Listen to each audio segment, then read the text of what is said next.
বন্ধুরা, আজ পাঠ করছি খোকন কোরের গল্প পাপ।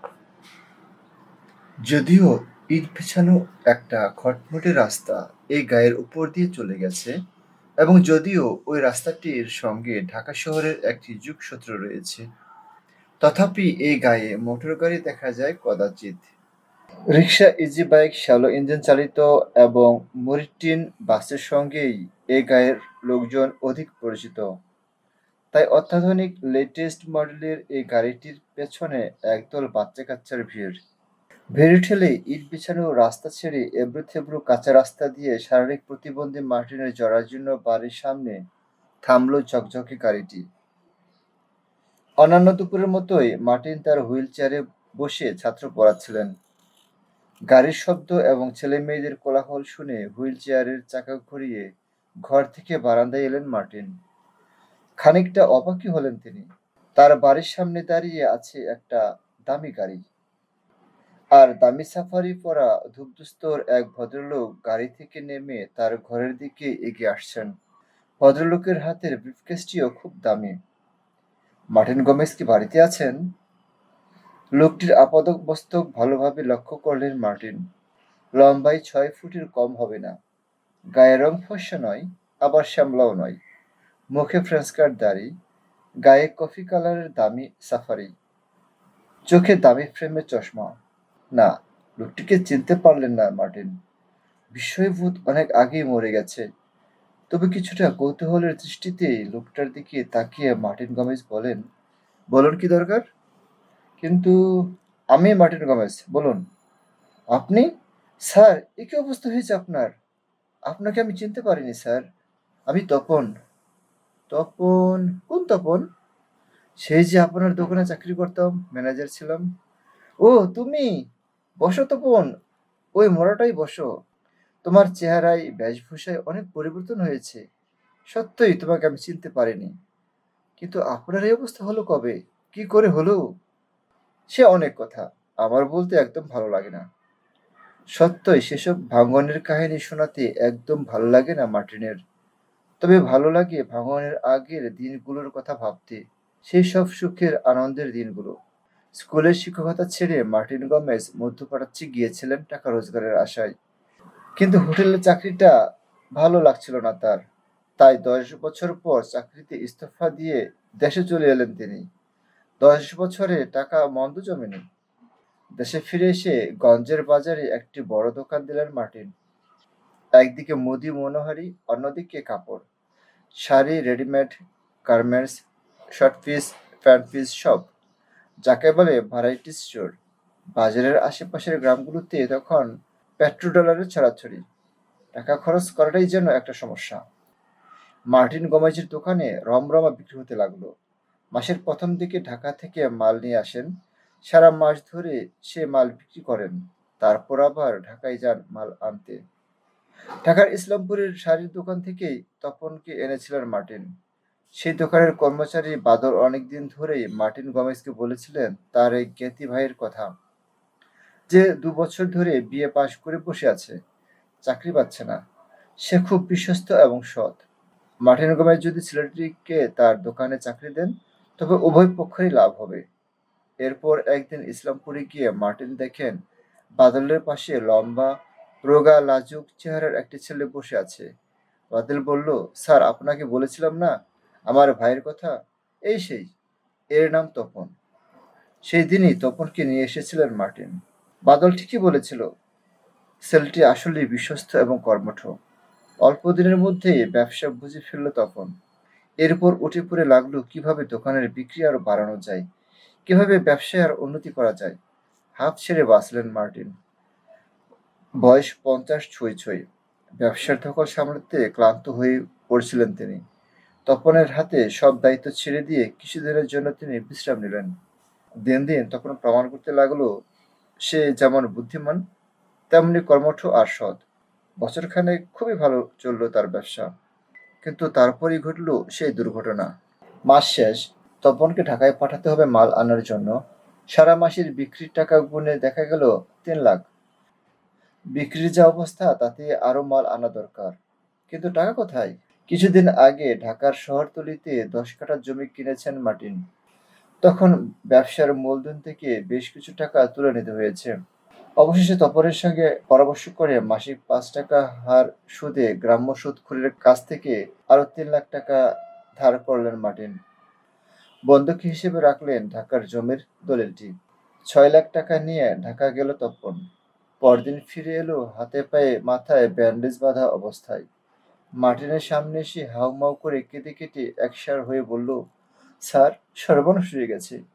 গুলিস্তানে নেমে রিকশা ভাড়া করার সময় ছিনতাইকারীরা আমাকে মেরে টাকার ব্যাগটা নিয়ে গেছে। স্যার, আমার সঙ্গে আমার কিছু ছিল না। বাস্তবে ফিরে আসতে হলো মার্টিনকে। বলো, কি কথা? আপনার কাছে আমি ক্ষমা চাইতে এসেছি, স্যার। ক্ষমা? আমার কাছে? কেন? সেদিন আপনাকে আমি মিথ্যা কথা বলেছিলাম, স্যার। টাকাটা আসলে ছিনতাই হয়নি, আমিই নিয়েছিলাম। মার্টিন বুঝতে পারলেন ক্রোধ বস্তুটি এখনো বশে আনতে পারেননি তিনি। অনেক কষ্টে নিজেকে সামলে নিলেন, কিন্তু অপলক তাকিয়ে রইলেন তপনের দিকে। বিষয়বোধ ফিরে আসছে বোধহয় আবার। বিশ্বাস করুন, স্যার, আমার কোনো পূর্ব পরিকল্পনা ছিল না। হঠাৎ করে লোকটা মাথাচাড়া দিয়ে উঠল। আপনি তো জানতেন, স্যার, আমাদের অবস্থা। বাবা মারা গেলেন আপনার ওখানে চাকরি নেওয়ার পরপরই। ৭ জন ভাই বোন আমরা। আমার ইমিডিয়েট ছোট ভাইটা ইন্টারমিডিয়েট পাশ করার পর আর পড়াশোনা করেনি। পাড়ায় মাস্তানি করতো। অন্যান্য ভাই বোন সবাই পড়াশোনা করতো। ২টি বোন ছিল বিয়ের উপযুক্ত। টাকার অভাবে ওদের বিয়ের কথা ভাবতে পারছিলাম না। মা ছিল গুরুতর অসুস্থ। টাকার জন্য তার হার্টের রিং বসাতে পারছিলাম না।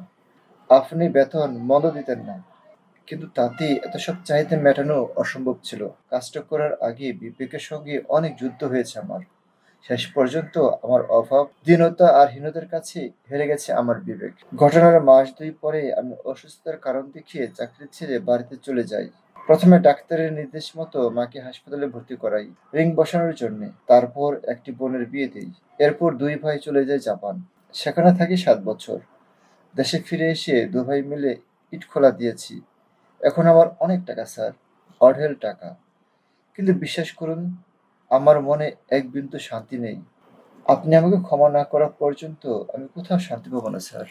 নিজের রোগা পা দুটি থেকে তপনের হাত সরে দিয়ে মার্টিন বলল, আমার কাছে ক্ষমা চেয়ে লাভ নেই। ওই উপরে একজন আছে, এত কিছু ঘটে যাওয়ার পরও যাকে আমি বিশ্বাস করি, তার কাছে তুমি ক্ষমা চাও। তপনের চোখে পানি।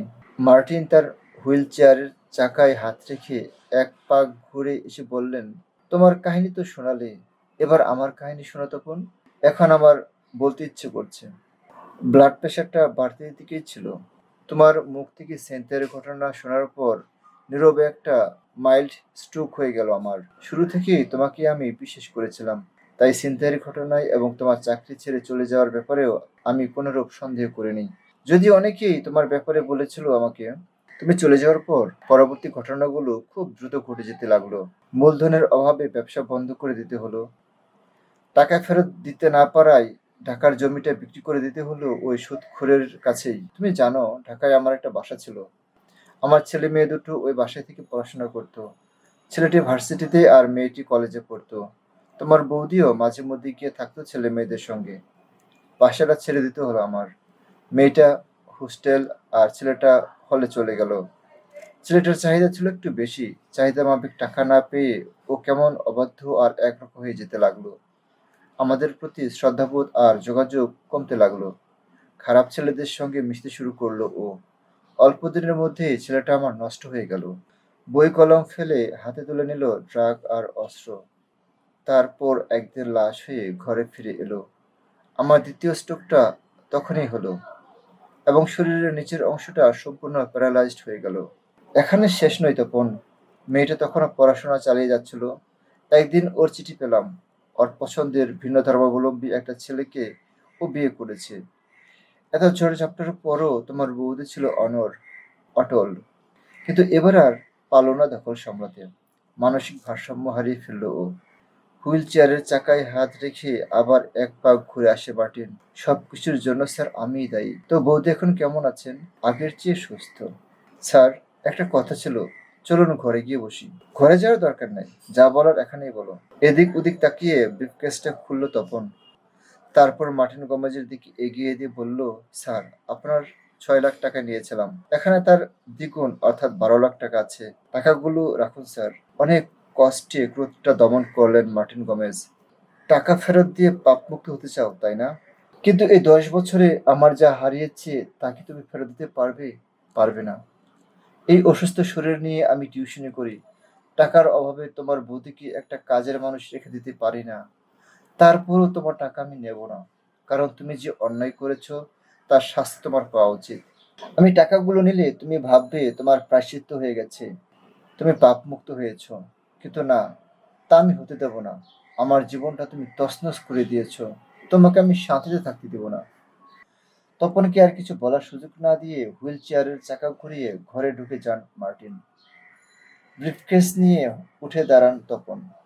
খুব ভারী মনে হয় ব্রিফকেসটা। তবে সবচেয়ে বেশি ভারী মনে হয় ওর বুকের ভেতরটা। কারণ সেখানে রয়েছে অপরাধবোধ নামক একটা অতি ভারী বস্তু, যা সারা জীবনই ওকে বয়ে বেড়াতে হবে। বন্ধুরা, এতক্ষণ শুনছিলেন খোকন কোরের গল্প পাপ। আমরা নিয়মিত গল্প পাঠ করে শোনাচ্ছি। আপনাদের যদি আমাদের গল্প ভালো লাগে তাহলে দয়া করে লাইক, কমেন্ট ও সাবস্ক্রাইব করতে ভুলবেন না। ভালো থাকবেন, ভালো রাখবেন।